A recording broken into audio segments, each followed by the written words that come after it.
Hey, what's up, everyone? Back for this Wednesday slate. In this video, we're going to look at the early slate. I will also have a main slate video out probably right after this one. But it's a 4-game early slate starting at 12:35 Eastern Time. It might turn into a 3-game slate, though, with the weather in Cincinnati. But it's kind of early to tell right now. Too early. It has like a 55% chance of rain. It's not very high. And the game is early, so there's decent chance that the Reds just wait it out. So that's something to keep an eye on because both teams are looking pretty good with two pretty bad pitchers. But the other spots, the weather's looking pretty good. So we're going to start it off at pitcher with, well, first of all, James Paxton is making his first start since May 3rd from his stint on the IL. And they already told us that he's going to be limited to 60 to 75 pitches, and his price tag is not discounted enough to where that makes it worth it. So I'm going to pass on him. Definitely not going to be playing him when he's only going to be throwing 60 to 75 pitches. Definitely not worth that price tag. I would rather go down a little bit to Chris Paddock, who is going to see a full allotment of pitches. He pitches around 90 pitches, so it's not that much different than Paxton, but that's probably at least like an inning. And Paddock has been really, really good this season, and he has 56 strikeouts and 51 innings. The best part is that he only has given up 28 hits and 51 innings. That allows him to pitch very deep into games, even though he doesn't throw 100 pitches. He has a ton of strikeout upside, like I said. He also doesn't give up many home runs, only has given up 4 home runs. And this Yankees team has a lot of strikeouts in it, especially some of that middle part of the order. So I feel like it's a pretty good spot for Paddock at 10-1. It's only a 4-game slate. With Paxton limited, he's by far the best pitching option. When you have Drew Smyly at 7,600 and his 6.15 ERA at 7,600 at being the 4th most expensive pitcher, that kind of tells you how bad of a pitching slate it is on this early slate. So definitely going to take the safety and go with Paddock. And then Griffin Canning, another guy that has a little bit of upside, can get you over 20. He has some decent strikeout stuff with 29 strikeouts. He doesn't walk that many guys either. And this Oakland team is pretty righty heavy, so I feel like it's a pretty good spot for him. The Oakland team has been a lot better to lefties this season. And Canning has been really good his last couple starts. Only has given up 6 hits in his last 12 innings pitched. And he's only given up 1 earned run in his last 2 starts.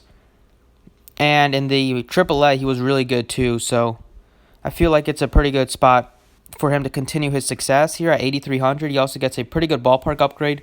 Pitching in the Coliseum, that ballpark really eats fly balls and makes it tough for hitters. So I like going with these two guys as my pitchers, mainly because anybody besides those two don't have a ton of upside. Like, Smiley doesn't have upside. Daniel Megden, he doesn't have too much upside, especially against the Angels team that doesn't strike out at all. Wade LeBlanc is really risky, though. He might pay off in GPPs, but I can't really risk that in cash. And I don't want to play any pitcher with the rain in Cincinnati, and both pitchers are really bad. So go with these two pitchers. Still leaves you with almost $4,000 left for your rest of your bats, which is pretty nice. So I'm going to start it off with second baseman. We have from the Angels, Tommy La Stella. You can play him at second or third base. Right now I have him at second base. But he's been a completely different player this season. He was kind of like a utility player his past couple years. He has somehow had as many home runs this season in the first 2 months than he's had the last 5 or 6 seasons combined. He has 12 home runs on the season. And like I said, the Angels just don't strike out as a team. He only has 14 strikeouts and 155 at-bats. That's like a 9% strikeout rate. And he hits right at the top of the order, and he's been showing a ton of power this season. So we'll look at his numbers here, and he's been a lot better to right-handed pitchers, as you would expect, being a lefty.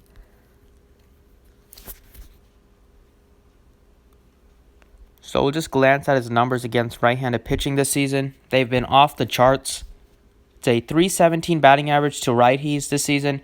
11 of his 12 home runs have come against righties, and that gives him he only has a 6.8 strikeout rate against right-handed pitchers, and he has a .292 ISO this season. So La Stella's been a completely different player. He's been an animal this year. A guy that's under 200 pounds has been crushing baseballs. And he's pretty cheap here at just $3,900, so I like him. Next up at shortstop, I like Tim Beckham of the Mariners. He's pretty cheap here. Beckham is going to get the start here against a lefty in Drew Smiley. Is pretty bad. He gives up a lot of... Smiley is really bad because he gives up a ton of walks and he gives up a decent amount of home runs. He has a 1.69 whip. He has given up 12 walks in his last 3 starts. He has given up more walks than strikeouts his last 3 starts. He gives up a ton of home runs, 8 home runs in just 33 innings. And the Seattle team has a ton of power, so they could really destroy him today. So I really like them, especially a guy like Tim Beckham, who's pretty cheap at just $3,800.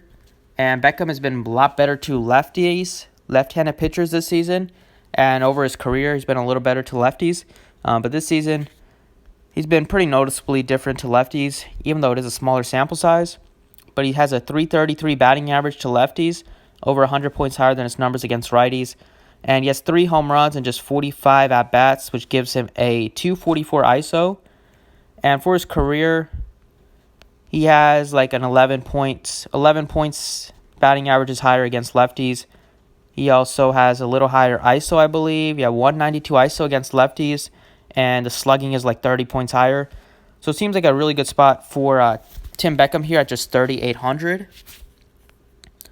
Next up in the outfield, we're going to continue going with Mariners here, and I like Domingo Santana. He's at $4,500. He's been hitting the ball really well as of late. Lots of double-digit Draftkings scores recently for him. He has like 3 out of his last 4 games. He had a 2-home-run game recently. He has a lot of power. He also strikes out a ton, with 66 Ks and 212 at-bats. But he also has a little bit of speed as well with 5 stolen bases. And with the amount of walks that Drew Smiley gives up, there's a chance that Santana will still run on him even though he is a lefty.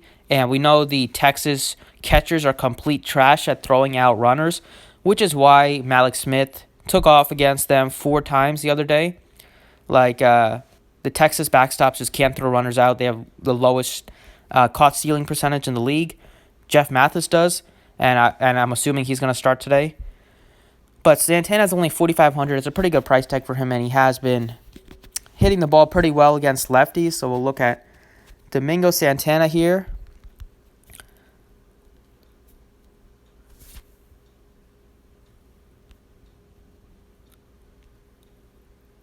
So he's been a little better to righties this season, but it's a small sample size, just 46 at-bats.